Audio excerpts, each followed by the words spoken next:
There hasn't been an arrival to Labour's Green benches who's caused quite the stir that Carns has for some decades. His CV is gleaming. Royal Marines Commando, the Special Boat Services Commanding Officer, and decorated war hero, a military cross and a DSO. And his rise up Westminster's greasy pole has also been meteoric so far. Elected as the MP for Birmingham Selly just 20 months ago, he's now the Minister of State for the Armed Forces. And he looks unlikely to stop there. Some fellow MPs are increasingly talking him up as a future British Prime Minister, perhaps even the next Prime Minister. Welcome to The General and the Journalist. I'm Tom. And I'm Patrick. And our guest today is that very same Carns, who, if all that wasn't enough, also climbed Mount Everest last year in a new unacclimatised record time of 4.5 days. Interestingly enough, using xenon gas to help with the acclimatisation. Al and I served together and in quite close proximity over the last 7 years or so. And when you serve with Al, it is impossible not to admire him. He's got a fighting record that is almost unmatched. And he is also known as one of the bravest men in the service. Well, welcome to the podcast, Al. It's good to see you again, Patrick. Yeah. So let's start by just getting a little bit of sort of an origin story. I mean, you grew up in Aberdeen, went to a state school. What was it about that process, that experience of growing up in Aberdeen that really influenced you and brought you here now? Yeah, I mean, well, when I was growing up, I was brought up in a pretty rough neighbourhood. And people in my neighbourhood really had 2 or 3 choices. You go to the rigs, Aberdeen oil industry, go to roughneck it on the rigs. You go to the military, or indeed you go slightly array, or you find another career. But it was really the 2 choices. And I was really captured by the military really early on, about 11 or 12. It was actually when I stopped at a junction close to Arbroath, and a 4-tonner pulled up next to me. And a bootneck Royal Marine was stood there with his flashes on driving, and he gave me a thumbs up. And I remember it, gave him a thumbs up back. And from then on, I was sort of, I want to be one of those guys in the uniform. So if only a rifles regiment tank driver had gone past you, then one of Patrick's. Then the Highlanders tried to get me when I was at school. I came home from school one day, and there was a Land Rover outside my house, and a little 3-bedroom semi-detached on the edge of a council estate. And I walked in, like, why is there a military truck, as I thought it was, outside the house, and there was 2 Highlanders talking to my mum to try and recruit me into the Highlanders. But I was dead set on the Marines, so I stayed on course. Yeah, and you didn't join initially as an officer, did you? You joined straight into the ranks. Yes, it's a long story which I won't put you through the pains here. But I tried to join as an officer, but I failed the medical because I'm colourblind. And so I went back to the recruitment office, said, you can't join the Marines because you're colourblind. It's quite a high standard. And so they said, well, why don't you join the Army? The only unit I'll join is the parachute regiment. So I went and did Browning Barracks and did the POC there, the Potential Officers course. Then I went to Redford Barracks for my medical, and then failed the medical because I've got a 16-inch titanium pin in my right leg. And so I went back to the recruitment office, different recruitment office, and said, I was like, join the Marines as another rank. And I got straight in. Yeah. No questions. And then was the plan always to become an officer, or did someone tap you on the shoulder? I got tapped on the shoulder about 3.5 years in by a very good company commander who said, hey, have you ever thought about becoming an officer? I said, well, actually, when I was young, I tried to be an officer. And they said, well, why don't we put you onto your potential officers course and see how you get on? Yeah. And that was me off and back into officer training, all the way back through commander training again. So another year. You had to go back to Livingston. Rifle lesson 1, all over again, learn how to use rifle, which I've been using for 3.5 years, right back to basics, and then a year all the way through, which gave me a great amount of time to really focus on sort of leadership and, the harder bits of being an officer rather than dealing with cleaning your mess tins and, parading every day, because I was all over that. That's the early stuff. And then you've got you've got a good rack. You've been around a bit. You've been on most of the operational deployments that we've been involved in. I mean, just talk us through them. Well, one of the best operations I did was when I was a young Marine. When I was 20. I had the fortunate selection to go into the Fleet Standby Rifle Troop, which were boarding teams. And there wasn't a huge amount going on at the time. I think you will have done Kosovo. I just missed Kosovo when it took place. And so I deployed out to the Gulf to board ships coming out of Iraq that were smuggling oil in exchange for weapons or money, which was sort of funding the Iraqi regime. And at the same time, September 11th happened, which pulled a lot of the US Navy SEALs up into Afghanistan, which meant that we got pulled further forward and we're doing what the SEALs were doing. So as a young Marine, 2 years in, boarding ships in the middle of the night, sort of arresting these pirates was just the best fun ever. And I did 3 or 4 of those tours, I think, sort of 3-4 months each. Yeah. And then any Iraq deployments? I've been in and out of Iraq, but I've never done a full deployment in Iraq. I was up in Iraq in early 2001, 2, in and around the border of Iraq. Yeah. And then I had the fortune of going through young officer training when the invasion took place. Yeah. So I left my troop as a young Marine, went into officer training, and then watched my troop, in Basra, probably with you and your fellow buddies, and I had great envy. Sat there and stuck in a bush in Woodbury Common somewhere, pretending to be soldiers, where all my friends were away invading Iraq. I've got to tell you, it was with Patrick. He was in headquarters. So it was with me. I was an embedded were you? journalist. Come on, Tom. Come on. I'm not having you claiming being on the front lines. It's about the only thing I can claim. I was embedded with 40 Commando, Gordon Messenger's amazing. 40 Commando. So I worked with Gordon Messenger then in Afghanistan 2009. And then went straight to Northern Ireland, did a tour in Northern Ireland for 6 months, and then came back. Where were you in Ireland? I was in Dungannon. Yep. Cookstown, Yeah. Crossmaglen. Yeah, I know it well. So really enjoyed that. Really good sort of learning my early days officer, sort of in charge of a multiple, etc. And a troop. Really enjoyed that. And then came back from that. I then went on my mountain leaders course, which is quite an arduous course, and then went into the reconnaissance troops. I then became a JTAC, Joint Tactical Air Controller, calling in airstrikes, that sort of stuff. Yep. And then went straight to Afghanistan on the first Royal Marine deployment. Yeah. And you've accumulated some pretty impressive awards and honours over that period. I mean, you've got a DSO, Distinguished Service Order, which one of the most prestigious British operational awards for leadership on the battlefield. You've got an OBE, and you've got an MC, a military cross for exemplary gallantry in the face of the enemy. Tell us what you can about the action that led to that MC. I got to mention dispatches as well. And an MID. Sorry, I missed it. So I could talk about the MID one, which was, I mentioned dispatches is an interesting one because it was probably some of the most kinetic fighting I've ever been involved in, which was in Garmsey, which you may know well, which was a front line of where we got attacked every day. It was a bit like Musakala, but in the south. And every day we had firefights and sort of fighting patrols hitting our front line. And every day we put fighting patrols back in. We had mortars, we had artillery. It was a full-on, frontline confrontation. And I was obviously calling in the artillery fire and the air support, which was really kinetic. We lost some good people in that fight, and lots of Afghans as well.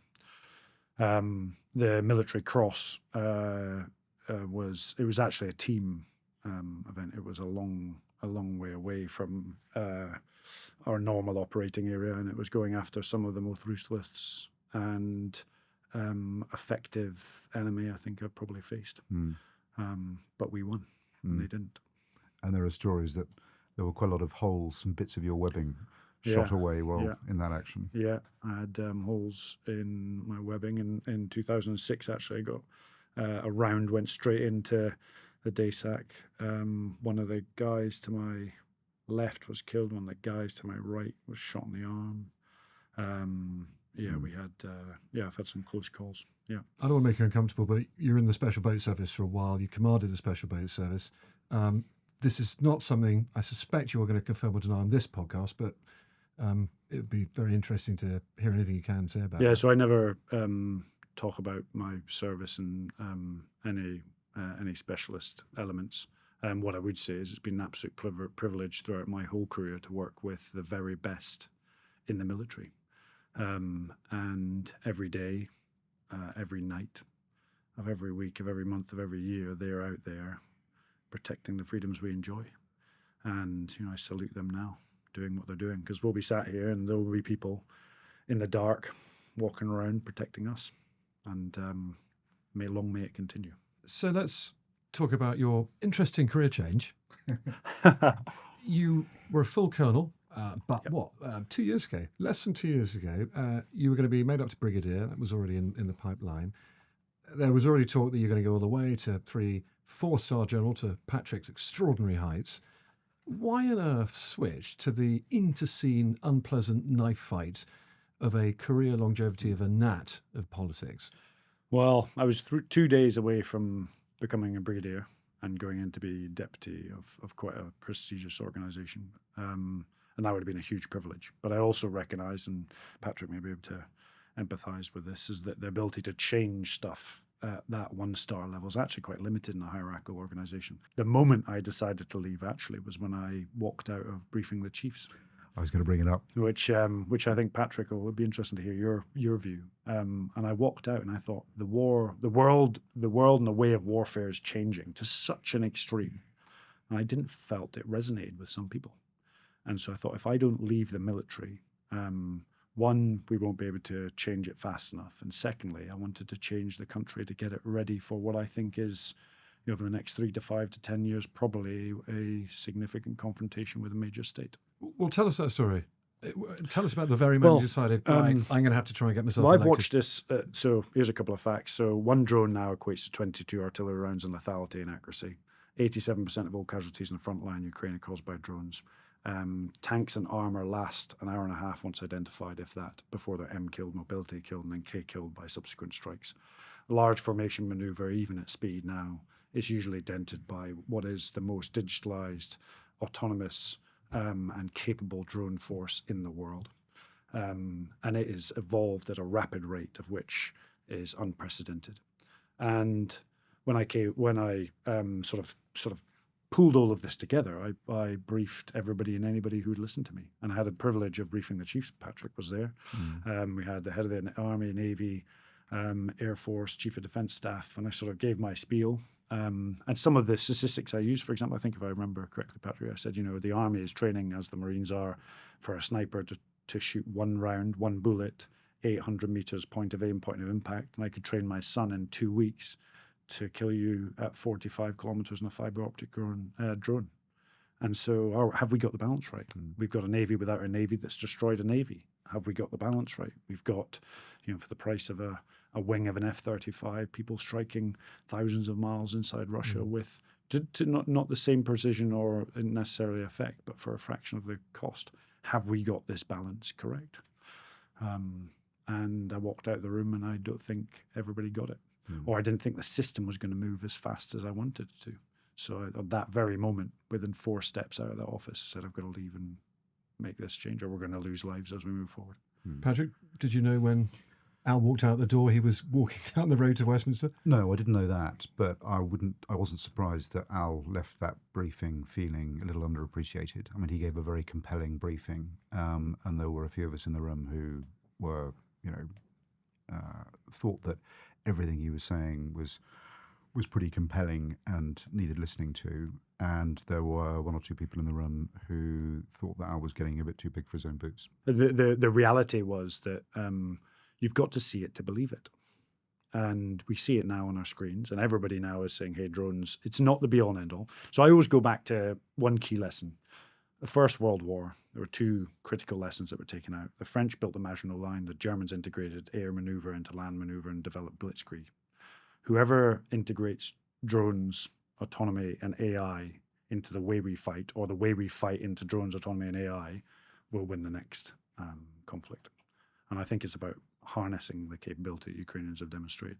And you're making great strides in your current job, Minister of Armed Forces, to build a drone force for the UK. But how long had you been political before that moment, Al? I mean, had you grown up with pictures of Labour leaders or Tory leaders on your wall? Were you always interested in politics? Was it literally that moment then and there? I mentioned before I was brought up on the edge of a council estate. I'm a big believer in a hand up, not a handout. And I'm a perfect example of where the state has helped someone go from, running around with tracksuit bottoms on, causing trouble, all the way through to doing quite well and being, I think, quite a valuable or useful citizen in a school of citizenship, which I always call the military. Makes some of the best of us. I mean, the Tories would say that's them too. Well, I'm not too sure. There's large chunks of this country that have been left behind. Look at my constituency. So I've got Birmingham Selly, which is a fantastic place, but I've got some areas in that constituency that have been completely left behind. Young boys and men like me growing up with no opportunity because some of the, whether it be youth centres all the way through to education, have been stripped away. And I don't think that's fair.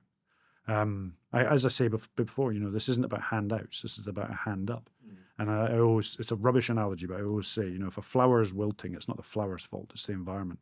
It's the water, it's the food, it's the sunlight, it's the environment that it's in allows it to grow and flourish. If you got the environment wrong, bits of our society are going to wilt. Can you name a favourite Labour Prime Minister? You can't say Clement Attlee, because everyone always says Clement Attlee. Clement Attlee is one of my favourites. So, people talk about, the military, there's not that many military background. Clement Attlee spent time in the war. He was well respected as an officer and then went into politics and changed the world. And I think that's a really good thing. I will get you to choose between Blair and Brown. Unless you'd like to. But again, both of them really effective. If you speak to most people in recent history and they say, right, when was in the past, when was Labour really making a significant? It was the Blair and Brown years. I mean, everybody. I don't think anyone would deny that. Well, I'm sure there would be. I'll listen to the podcast, I guess. Let's talk about how, if you were to mark your own scorecard on things you've been able to fix that frustrated you in the service, how you're getting on. So, famously, the government always, prime ministers always say that the government's first duty is defence of the realm, and indeed, Keir Starmer described, I think, defence and security as being the central organising principle of government. So the rhetoric's all right, but if you sort of stand back and think about what defence means, what it's for, George Robertson came on this podcast fairly early on, back in about May, June time, and said, we're not safe. Is he right? There is definitely a build-up of military capability in Russia now. Their economy is so dependent on the conflict that their ability to stop becomes difficult. So I think we need to collectively within the UK and Europe, which I think we are now, is waking up and sort of smell the music on that one. But what I would say is there are other threats that are permeating that sometimes are slightly more difficult to pin down. Cyber attacks in this country have cost us 15 billion in the last 12 months. 15 billion. We see hostile state activity up 50% against the MOD. And most importantly, I think, and something I think we don't pay attention to, is, Tom, when you were young and we walked into a library, you could go and choose any book you wanted to read. Now, when you go into your digital library, you don't choose the book you read. The librarian chooses the book you read, and she or he will get you onto one book and then walk you down a corridor of the library that you never thought you would be in.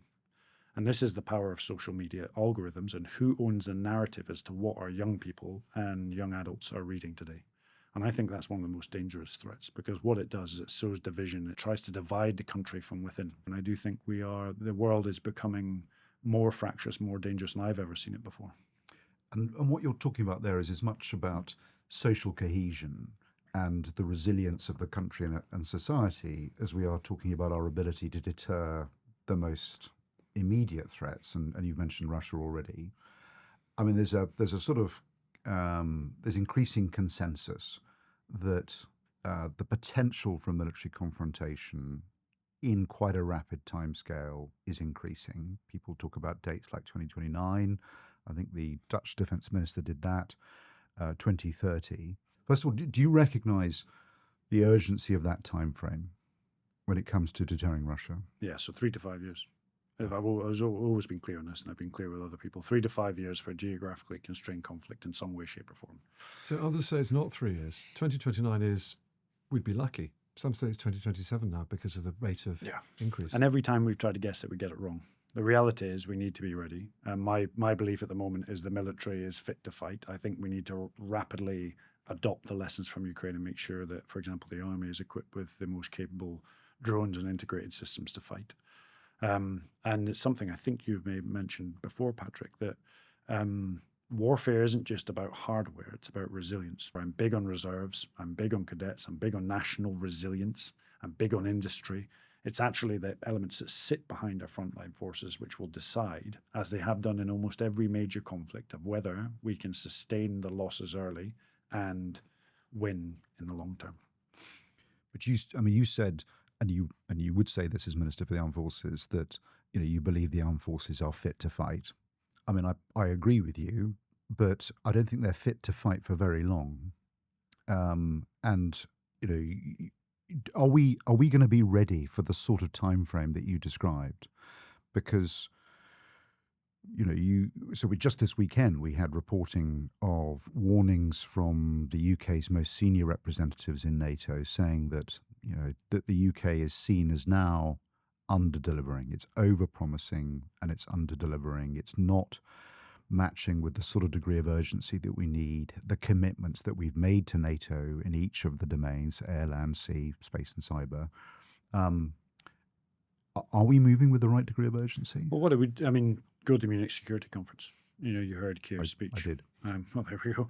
You heard Keir's speech. I thought that was a really good speech. It was really forthright. It was very strong. And the defence investment plan isn't in my part of ship. It's sat elsewhere in the department, and that will come out in due course, which will hopefully set us on the course to deliver the capability we require, not just to respond to crisis, but the industrial backing to sustain a conflict should it take place and go for longer. Yeah, of course, Keir at Munich, for those who missed it, talked about hitting 3% by 2029. But at the same time, we've yet to see those rhetorical flourishes, those targets that have been talked about, actually delivered. We're still, no clearer on when the plan to deliver this capability is going to come out, the defence investment plan, as you describe. And George Robertson has sort of gone as far as publicly expressing his frustration at the pace of SDR delivery. There must be a part of you that shares that frustration. Well, defence investment plan will come out in due course. That's a reality. And you know as well as I do, and Tom working in the political space, that these are never easy binary discussions. It's taking from one to give to the other. They will have to take compensating reductions elsewhere. It will be a very difficult decision, and it's got to be carefully thought through. That doesn't happen overnight. So you're comfortable we have no defence investment plan at the moment. You're happy to wait a bit longer. We had the SDR 8-9 months ago and still absolutely no idea how to pay for it, and you're happy with that? I'm always trying to be positive as the way we move forward and we get to a solution. I want the investment plan to come out as fast as possible, but I don't want it to come out too fast to the point where we make decisions that are incorrect. And one of the biggest problems in that is that whether we like it or not, we have capability programs running for years now and delivering now that Ukraine are showing us that are unfit. We've come into government, we've got a whole set of capability plans that often go 5-10 years onwards.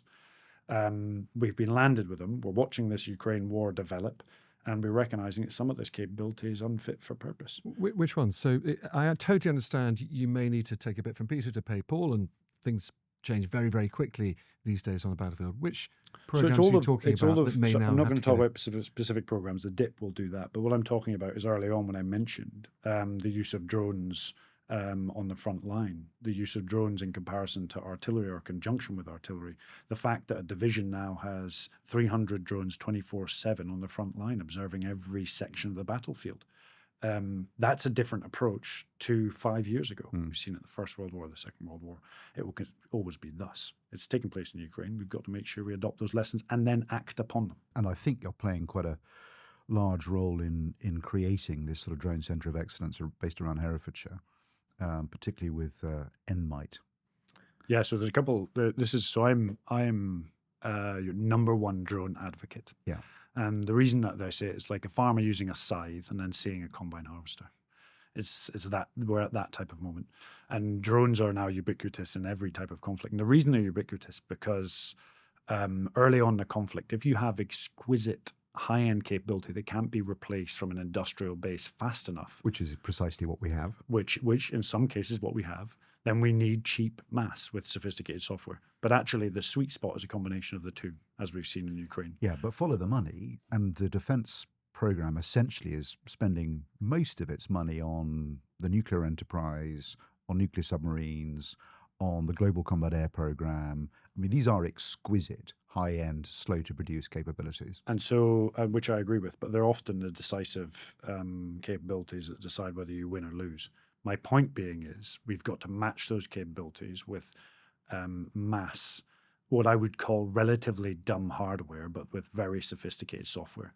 And interestingly, the software, when you add in AI, which AI is coming now onto the battlefield, that dumb hardware becomes very sophisticated.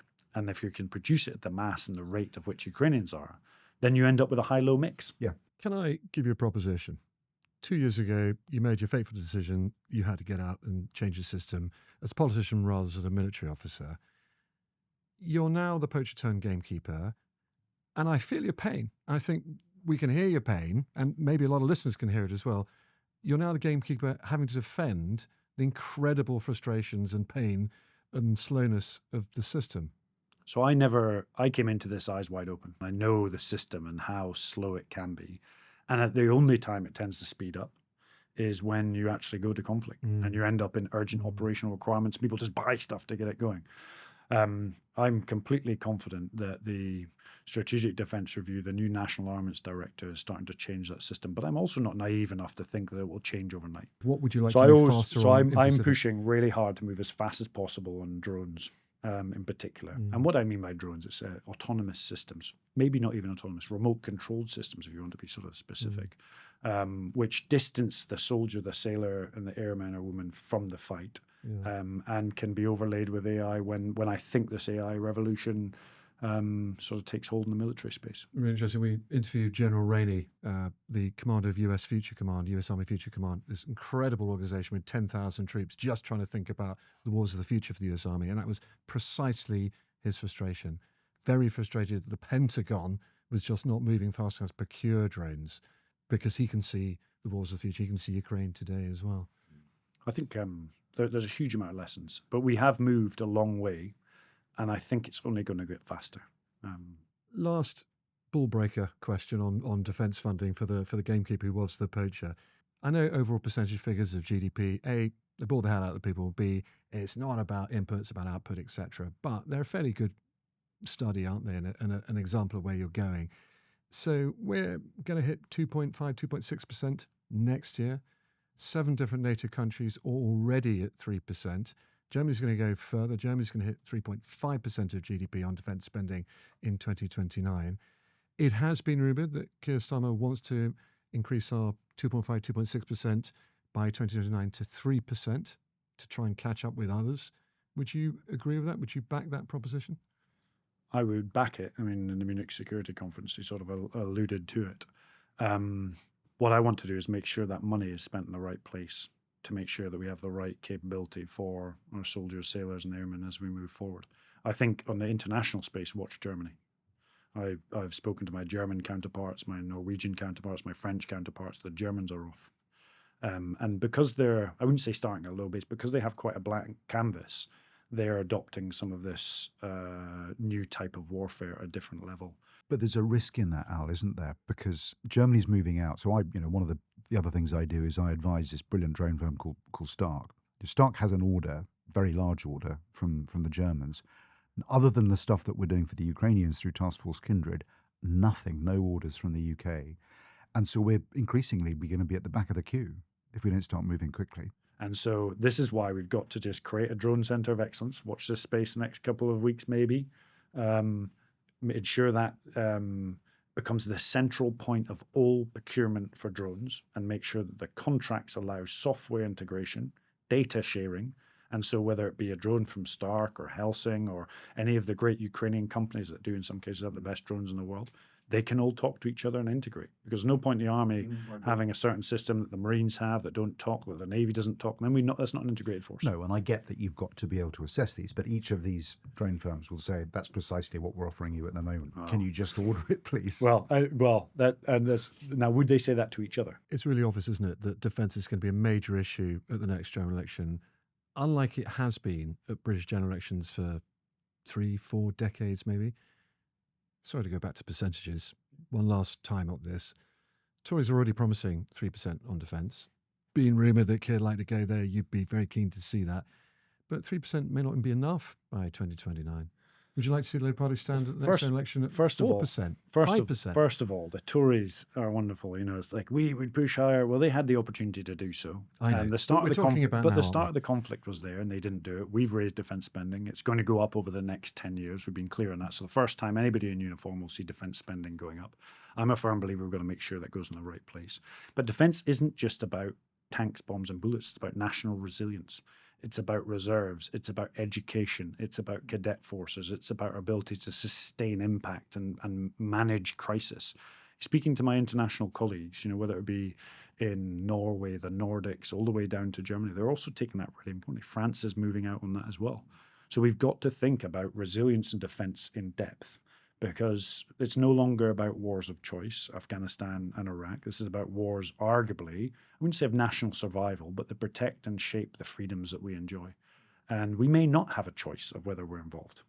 And so I think this is actually, it's a much bigger issue. It's sometimes difficult to communicate to the population when you say actually mental and physical resilience of our population is as important as tanks, bombs and bullets in the front line. A couple of other policy points I want to put to you. One very topical this week. Should Britain allow the US to use RAF Fairford, Diego Garcia, any other UK bases to attack Iran? So I won't comment on operational plans or planning. There are strict legal rules and regulations around this, and we will stick on the side of the law. Because it's been reported that we've already turned down that request. Yeah, I won't comment on operational You won't deny it either. issues. Well, I just don't, the reality is we're a law-abiding nation. We stick to the law, and if the law says yes and no, then we follow it. Have you had that advice from the Attorney General? Yeah. So I won't comment on operational. All right. I had to ask a third time. No, it's okay. A It's fourth fine. time. It's then. okay. You're a journalist. I expect it. A couple of things to clear up before you have to go. I'm really grateful for your time. There is a rumour that I think you've denied that you used the House of Commons sauna naked. I was in the gym this morning. That you used the sauna naked. Now you've denied that. I don't know if that would You don't have to increase. deny it I don't know again. if that would increase gym membership or reduce it massively. My question is Speaking as a naked sauna goer, I think it's fine. So Tom, here's the this deal. conversation is going down a very different path than I I have thought. never used the gym sauna, Yeah. and if I did, I would do it clothed. That's for well, not fully clothed, but in Okay. shorts at least. And that is very much on the record. My question was a slightly different one, which is, that may be a load of rubbish, but it's quite useful to be thought in that kind of alpha male way as your political branding, isn't it? No, I actually think healthy body, sharp mind, right attitude. That's it. So have a healthy body. It keeps a healthy lifestyle. It keeps me sane. It's a good way to relieve stress. Sharp mind. Always try and train your mind, and have the right attitude in life. Treat people like they want to be treated yourself.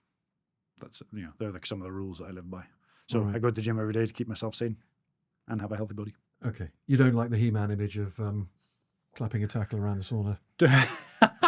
24 years in the military, I've done the Naked I think bars in the Royal Marines enough. Yeah. Well, I wouldn't possibly comment. That's for another podcast. The final thing to help clear us for us. You've been talked up ever more so by your fellow Labour MPs as a future leadership candidate, perhaps the future leadership candidate. One of your 2024 intake said recently, Carns is the most extraordinary man and would be the most impressive leader this country has ever had. Yeah. So the question is this greatness that you do one day perhaps aspire to, someday far off in the future, or is this greatness that others have tried to thrust upon you? I think there's two bits to this. First of all, Keir Starmer is a very, very good man doing the best he can in a very complex situation. And I don't think he gets enough credit for how good he is doing. The second piece is that anyone who thinks they can do that job better does not understand the complexities of that job. Personally, professionally, and just the difficult nature of the decisions that he has to make are off the scale. And so I sort of look at people that think they could be a prime minister with a little bit of a, as a Labrador looks at you with a tilted head, and thinks, hey, you don't necessarily know what you're taking on. Including yourself. You've got to follow before you can lead. Yeah, and you've said that's a nice line, but it sounds like your fellow MPs have got you wrong then. You're not PM material. You never aspire to that. My colleagues, I'm really grateful for their kind and positive thoughts. Yeah, that's very nice of them. And, I always try and help people out. I always try and do the best by them and treat people as they can be treated myself. And I've got experience in leading, but is there a prime ministerial race coming up? Absolutely not. This is about No, but there will be head one day. down, Not getting every it prime done. minister goes on forever. I mean, we're not talking about the specific prime minister now, and we're not getting into Keir Starmer's troubles, although he has them. One day, I'm going to do my job. I'm going to continue to serve my... People asked me the other day, said, how long did you serve? I said, I've been serving since I was 18. This is just an extension of service for me, and I'll continue to do it. It's as simple as that. the other way of looking at it is you might get our vote if Patrick and I are members of the Labour Party because we're kind of keen on increased defence Surely spending. you both are. We couldn't possibly give it away that cheaply, but I just want to be completely clear on this. Hypothetically, and this is the last question I promise you on this and pretty much everything.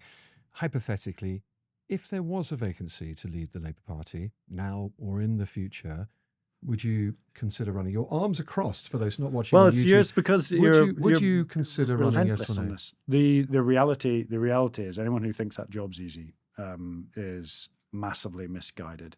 I'm quite happy doing my job, getting my head down, and doing the very best I can do to try and deliver for defence and the nation. Patrick, I tried. You should try, Tom. You tried very well. And you are quite trying as well. Al, though, we must leave it. Thank you so much for coming in. It's been absolutely fascinating talking to you. No, it was really enjoyed it. It was good. Good to see you, Al. Thanks Thank for coming you. in. Good to see you again, Patrick. Good to see you, Tom. So, Patrick, Al has left us. Really interesting hour or so of conversation, though. What was your main takeaway? I think that the soldier I served with, or the Marine I served with, is still in there. You know, his integrity, and his determination to try to turn rhetoric into action comes through. And he was quite clearly, I mean, he was diplomatic, but he was quite clearly frustrated that we're not doing enough fast enough, and is determined to make it happen. And I thought that did come through. Yeah, I agree. The brilliant political mask, and he's a good politician. Let's say, I'm sure he was a great military officer, but he is smart. He's cute. Perhaps a little bit too cute for a podcast like ours, where we like to have honest conversational answers. But you know, he's got a job to do. He's got to defend sometimes the indefensible. But I couldn't agree. Some frustration there. On the leadership thing, I mean, he's been talked up not by us, by his own MMPs.